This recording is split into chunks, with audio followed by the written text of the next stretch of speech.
Eco-friendly practices of clean eating and recycling have been growing over the past few years, and one place you can see evidence of the trend is the earthworm business. And SNN's Grant Boxleitner has more.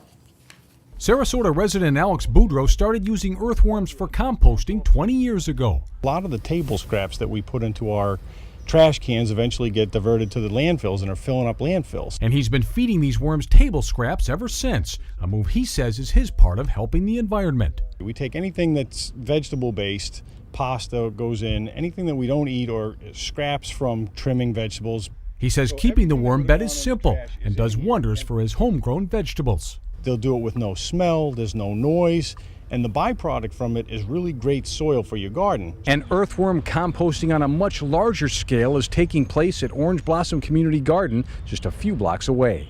The earthworms here even get food waste from a local restaurant. Garden volunteer Barbara Powell-Harris hopes many more residents will get into the worm business. It would make a huge difference if just 10% of the households started to, or 10% of the businesses and institutions started to compost their waste rather than truck it to the landfill.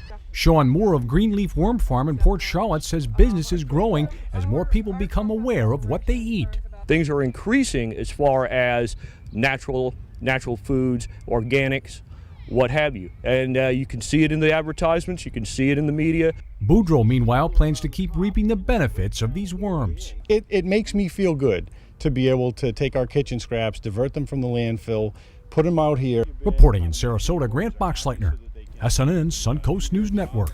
About 23 tons of food waste are processed each year through the worm beds at the community garden, but environmental leaders say more participation is needed for it to make a real impact on landfills.